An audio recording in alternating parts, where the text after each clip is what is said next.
Anxiety. Anxiety एक broad term है। Anxiety क्या है? ये फीलिंग्स हैं, एहसासात हैं।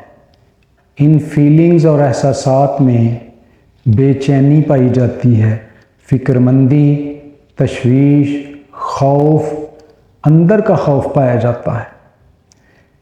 ये फीलिंग्स, एहसासात यानी एंजाइटी जो है, ये डेली एक्टिविटीज़ में, डेली रूटीन वर्क में पाया जाता है। ये नॉर्मल पार्ट ऑफ लाइफ है। ये इंसान के लिए बेनिफिशियल है और हेल्पफुल है। ये एहसासात जिनमें तशवीश और खौफ पाया जाता है, ये रूटीन की लाइफ में जो चैलेंजेस और प्रॉब्लम्स आते हैं, वहाँ पर ये एहसासात और फीलिंग्स यानी एंजाइटी पेश आती है। ये इंसान को अलर्ट करती है ख़तरात से और प्रॉब्लम का सल्यूशन तलाश करने में इंसान को अलर्ट करती है। लेकिन बाज़ औक़ात ये एहसासात बहुत ज़्यादा बढ़ जाते हैं और नॉर्मल लाइफ को डिस्टर्ब करते हैं। जब ये एहसासात, ये एंजाइटी, ये फीलिंग्स, ये खौफ ज़्यादा बढ़ जाएं, नॉर्मल लाइफ को डिस्टर्ब करें, मेंटल हेल्थ कंडीशन को डिस्टर्ब करें, तो फिर ये डिसऑर्डर बन जाते हैं। इसे एंजाइटी डिसऑर्डर कहते हैं। जब एंजाइटी डिसऑर्डर पैदा हो जाता है तो पेशेंट जो है एंग्जियस हो जाता है, नर्वस हो जाता है। ये एंजाइटी जो है, एंजाइटी डिसऑर्डर जो है, ये जॉब परफॉर्मेंस में आने वाले प्रॉब्लम्स में पेश आती है और इंसान इसमें मुब्तला हो जाता है। और ज़्यादातर बच्चे एंजाइटी में मुब्तला होते हैं। जो स्कूल लाइफ के बच्चे हैं, स्कूल वर्क के अंदर उनको एंजाइटी होती है। पर्सनल रिलेशनशिप्स, जिसमें इंसान की रिश्तेदारियाँ, दोस्तियाँ, हल्का अहबाब और घरेलू रिश्तेदारी में, घरेलू रिलेशनशिप में अगर कुछ इश्यूज आ जाएं तो फिर एंजाइटी प्रॉब्लम, एंजाइटी डिसऑर्डर होता है या हो सकता है। आप इंटरव्यू के लिए जा रहे हैं तो आपको एंजाइटी डिसऑर्डर हो सकता है। टेस्ट देने जा रहे हैं, फिर भी हो सकता है। आप एक बड़ा अहम डिसीजन लेने जा रहे हैं, इस दौरान भी एंजाइटी डिसऑर्डर हो सकता है। इस वक्त महंगाई एक बहुत बड़ा इशू है। महंगाई की वजह से ये एंजाइटी डिसऑर्डर हो सकता है। बिजली का बिल इंसान को एंजाइटी डिसऑर्डर में मुब्तला कर सकता है। किचन के बढ़ते हुए एक्सपेंडिचर्स की वजह से इंसान इस डिसऑर्डर में मुब्तला हो सकता है। बच्चों की तालीम और तालीम के बढ़ते हुए अखराजात एंजाइटी डिसऑर्डर में मुब्तला कर सकते हैं। इसी तरह शादियाँ और शादियों के अखराजात और वो लोग जिनके अपने घर नहीं, एंजाइटी में मुब्तला हो सकते हैं। ये तो था एंजाइटी का इंट्रोडक्शन। एंजाइटी जो है, इसके कई टाइप्स हैं। तो टाइप्स में सबसे पहला टाइप जो है वो है generalised anxiety disorder. Generalise anxiety disorder जो है, इसमें परेशानी, टेंशन होती है और वो अनरियलिस्टिक होती है, हकीकी नहीं होती। और ये एहसासात, ये परेशानी एक्सट्रीम लेवल पे चली जाती है, लेकिन ये आती नॉर्मल लाइफ में है। नॉर्मल एक्टिविटीज़, उनमें इंसान की परेशानियां इतनी बढ़ जाती हैं कि उसकी नॉर्मल लाइफ जो है वो डिस्टर्ब हो जाती है। उसकी एग्जाम्पल मैं पेश करता हूं कि एक आदमी, उसका बिजली का बिल आ जाता है। बिजली का बिल सबका आता है, लेकिन वो बंदा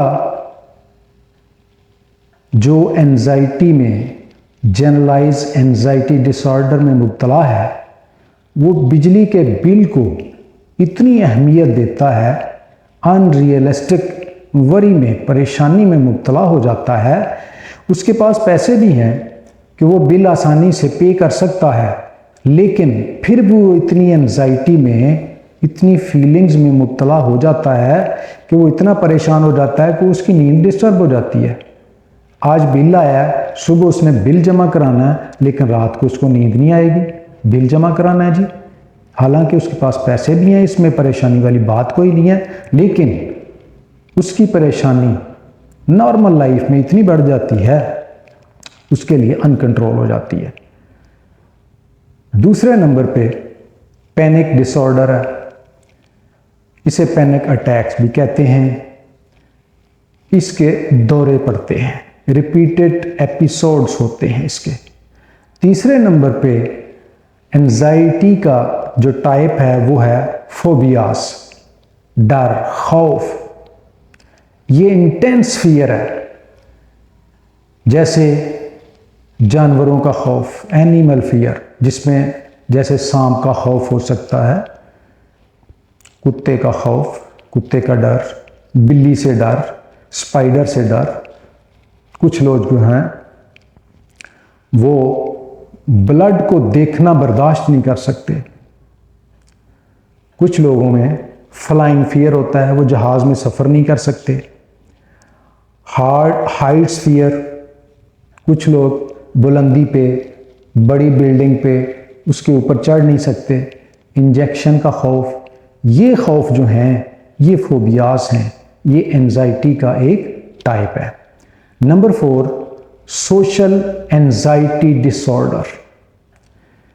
इसे सोशल फोबिया भी कहते हैं। इसका पेशेंट जो है वो लोगों के इज्तिमा में जा नहीं सकता, वो सोशल नहीं होता। नंबर 5 पे एगोराफोबिया, ये भी इंटेंस फियर है। इसके मरीज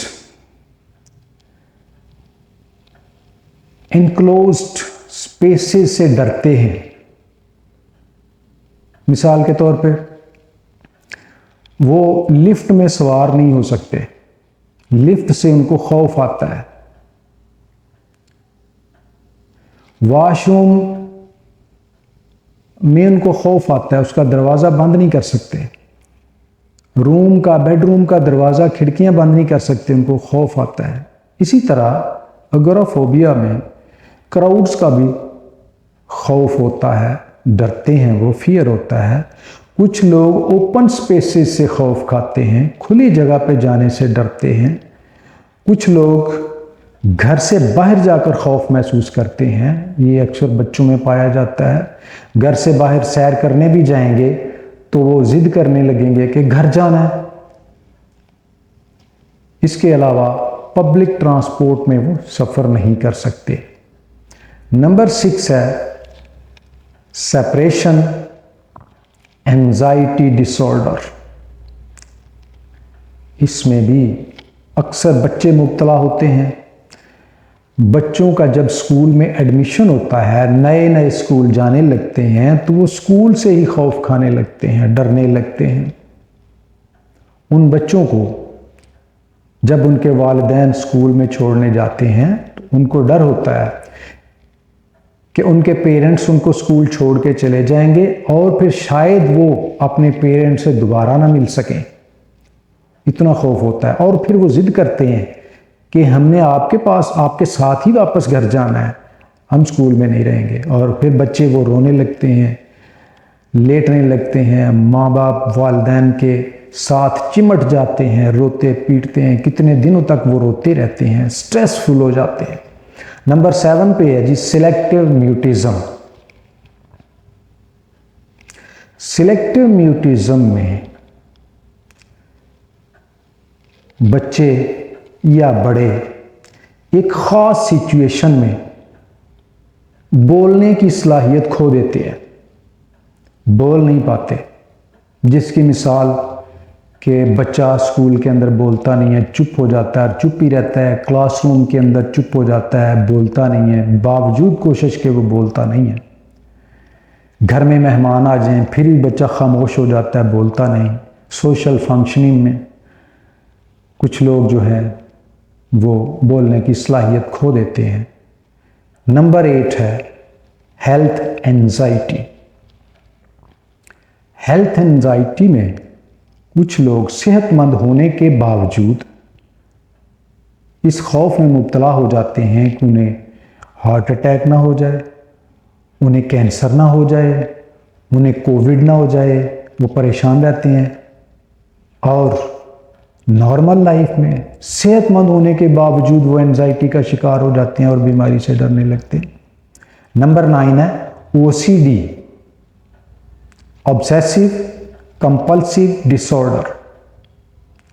OCD में 2 चीज़ें काबिल ज़िक्र हैं। नंबर 1 पे थॉट्स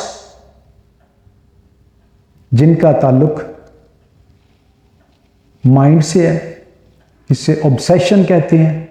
और दूसरा जो है वो उसका बिहेवियर है, वो एक्ट करता है, इसे कंपल्शन कहते हैं। ये 2 चीज़ें साथ साथ चलती हैं।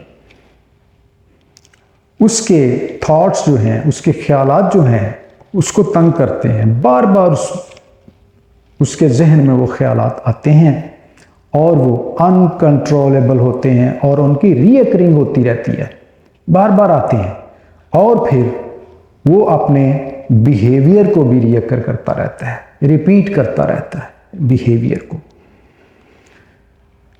इसकी एग्जाम्पल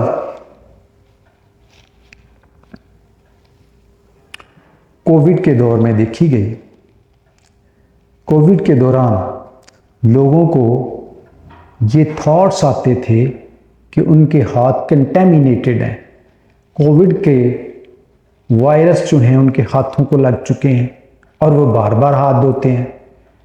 वो उनके थॉट्स जो हैं, उनकी ऑब्सेशन जो है उनको बार बार तंग करती है, रीअकरिंग होती है और फिर वो बिहेव क्या करते हैं, वो एक्ट क्या करते हैं, हाथ धोते हैं, बार बार हाथ धोते हैं और सैनिटाइज़र हाथों को लगाते हैं। और इसकी रीअकरिंग, इसकी रेपिटिशन इतनी ज़्यादा देखी गई लोगों में कि बाज़ लोगों को स्किन एलर्जी हो गई, केमिकल एलर्जी हो गई उनको, और फिर उनको स्किन स्पेशलिस्ट डर्माटोलॉजिस्ट जो हैं उन्होंने मना कर दिया सैनिटाइज़र यूज़ करने से। यानी वो मजबूर हो गए अपनी इस एंजाइटी की वजह से कि वो कहीं इसमें मुब्तला ना हो जाएं कोविड में, तो बार बार हाथ धोना और बार बार सैनिटाइज़र यूज़ करना, और वो उसका खौफ जो है, उसके ख्यालात जो हैं, उसके थॉट्स जो हैं, उसने उनकी नींदें हराम कर दी। ये OCD है, ये उनकी कंपल्शन में तंग करती रही। ये तो थी एंजाइटी की टाइप्स। अगर सिम्टम की बात करें तो एंजाइटी की सिम्टम के, हर सिम्टम के अलग, हर टाइप के अलग अलग सिम्टम हैं। तो कुछ कॉमन सिम्टम है। कॉमन सिम्टम में अगर देखें तो पेशेंट जो है वो नर्वस होता है, रेस्टलेस होता है, बेचैन रहता है। हाइपर वेंटिलेशन होती है, यानी उसकी सांस की रफ्तार तेज हो जाती है, उसकी हार्ट बीट, उसकी दिल की धड़कन भी तेज हो जाती है, वो डरता है और डर की वजह से वो कांपता है, ट्रेम्बलिंग होती है उसको, वो खौफ में मुब्तला हो जाता है, उसको पसीने भी आ सकते हैं, उसकी नींद जो है वो डिस्टर्ब हो सकती है, वो कमज़ोर और थका हुआ महसूस करता है, उसकी सोचने समझने की सलाहियत जो है वो डिस्टर्ब हो जाती है, उसकी सलाहियत ख़त्म हो सकती है, कम हो सकती है, और फिर गैस्ट्रो इंटेस्टिनल प्रॉब्लम्स आ सकते हैं, उसके मैदे के और अंतड़ियों के प्रॉब्लम आ सकते हैं, जिसमें IBS, बार बार वॉशरूम जाना, ये भी हो सकता है। और उसकी जो परेशानी होती है वो अनकंट्रोल होती है, उसे कंट्रोल नहीं कर सकता, उसके कंट्रोल से बाहर हो जाती है।